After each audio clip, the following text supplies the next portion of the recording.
Hi everyone, welcome back to my studio. I'm Nettie Kay. How many of you have ever observed a kindergarten teacher pulling out the butcher paper, the tempera paints, and the little plastic bristle brushes for the kids to use in their little art projects?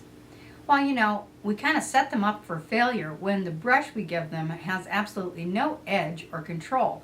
It's all just kind of, flailing out, and we expect them to make wonderful, beautiful lines with that.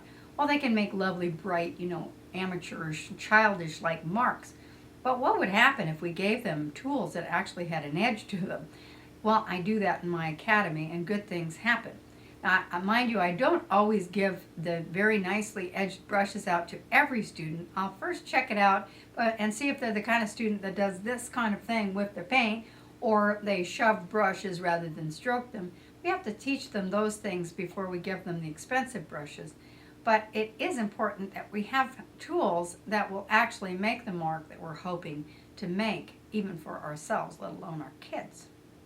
So today I'm going to be reviewing brushes by a company called My Artscape.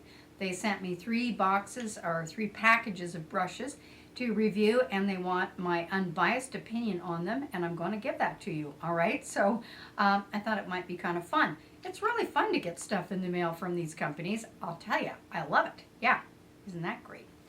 Okay, so the My Artscape company sent me these beautiful gift boxes that the brush sets come in, and they're quite lovely. And then in the inside, this one had a pink one in it. I don't know if they're all pink.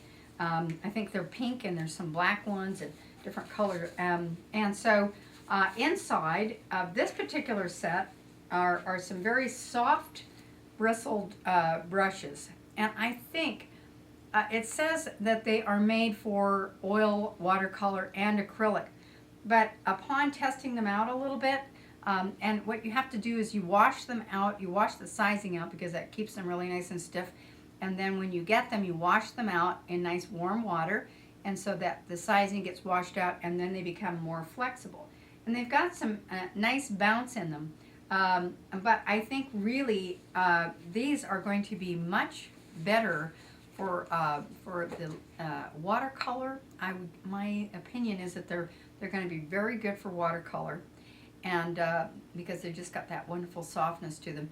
And then also some of the lighter acrylic. I don't think I would use them too much for oil, except for maybe in smoothing and some skin tones and that sort of thing. But the other brushes might be really, really good for that. But I want to show you on my little tester canvas here what these brushes can do. And so I'm going to put a little bit of white with teal into a little bit of yellow. This would be kind of lime green kind of color. And so this is a soft brush that would really, it's a filbert, and it's going to it'll make some wonderful little kind of well, you could make some lovely flowers with that, couldn't you? Yeah, so I'll push that down nice and hard, and it does bounce back really well. This is acrylic, by the way, and I'm going to grab this. We'll see what happens with a little thicker paint now. This is some white with that, and so it does hold it very nicely. It does, and it bounces back pretty well. So yes, you can use them with acrylic. And I'm not really a watercolor painter by profession, so I really don't know as much about the watercolor, but I think these would really, really be nice for watercolor. Now, if I take the edge of this paintbrush, and you can see it can make that nice broad stroke, kind of a floral stroke, but it can also do some really super skinny marks too. Let me get a little white so you can see that. So it can make some really nice skinny flat strokes, even though it's a rounded brush. You can see it's flat on the inside. That's what a filbert is. So I can kind of do this kind of a thing, and then if I want to broaden it out, I just, press the brush down a little bit like that. So it's a really nice little brush, really nice. For heavier work, you're probably not going to want to use this particular set. If you're using some big chunky paints and you want to put lots of big chunky strokes on, this is a more delicate brush, and so I think it would be really good for then a little bit thinner application of acrylic and also for watercolor.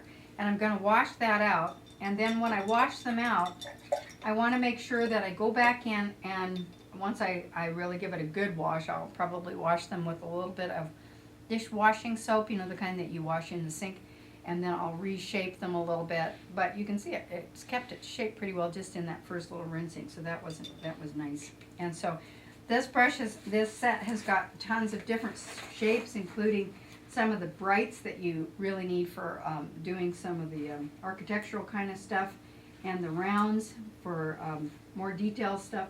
I think they're going to be quite fun. One of the things I want to suggest is that if you choose to use your brushes for an oil painting, don't use those same brushes for your acrylic painting, okay? Because you're using, a lot of times when you wash them out or when you rinse them in mineral spirits, or the fact that you're using them with oil, you kind of coat the little hairs with a bit of a different substance than what you're using for acrylic and watercolor. And so you may be able to get away with it, but I generally try to keep those brushes separate from one another. Now, you can use your acrylic brushes for oil, but once you use them for oil, they just don't work as well for acrylic. I hope that makes sense. Okay, let's look at the other package. Okay, this box is much longer than the other box. You can tell there's a big difference on this one.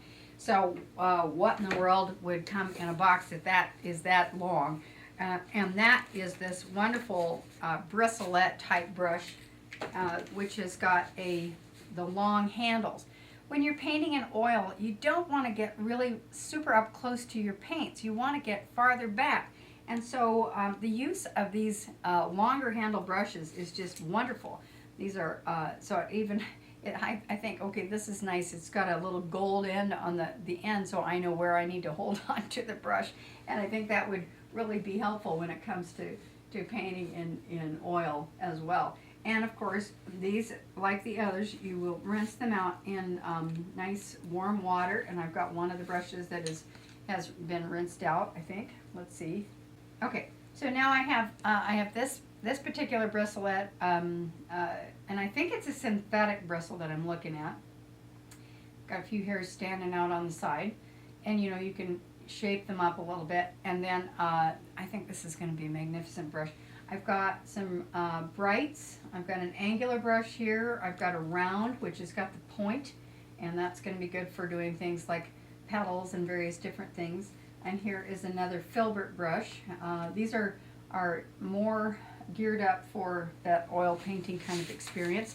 And you can also, of course, use them for acrylic as well. So I'm going to just take a look at this, and we're going to take a stiffer paint and in white with maybe just a little bit of color.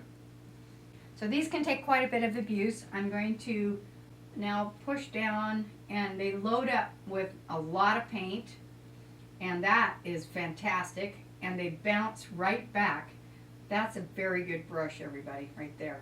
That is their bright, geared up, long handle, bristled brushes. Oh my gosh, am I going to have fun with these. Wow, look at the amount of paint that I can load into that brush. I'm going to do one loading of the paint in the brush. I want to make sure I don't get it up into the ferrule ever, because that ruins the brush. And so I'm going to come up in here, and I'm just going to see if I can take a stroke all the way, how far it will go. Wiggle, wiggle, wiggle, wiggle, wiggle, wiggle, wiggle. Look how far that goes with that one load, all the way down the canvas, and then I can flip it upside down and finish the whole stroke all the way down the canvas with that particular brush, and it bounces right back. I like that a lot. And so now it'll just be a matter of rinsing it out and making sure it maintains its shape. Don't wreck your brushes, you guys. I have done a lot of wrecking of brushes.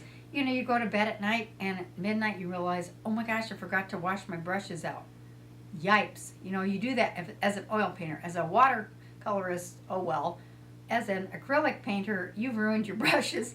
Well, you can always soak them a little bit in rubbing alcohol. If you accidentally leave your brushes out, or one rolls under the table, try soaking them in rubbing alcohol for a couple of hours, and they should, that dry paint should come out. I discovered that working with kids. Yeah, I did. Okay.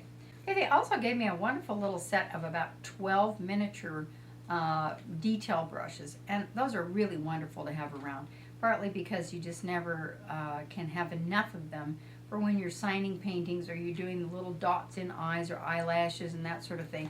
It's so good to have those when you're doing things like that. Especially if you're a dog painter or a cat painter, you got to do the whiskers and that sort of thing. So you want to have that even if you're an impressionistic painter, you know.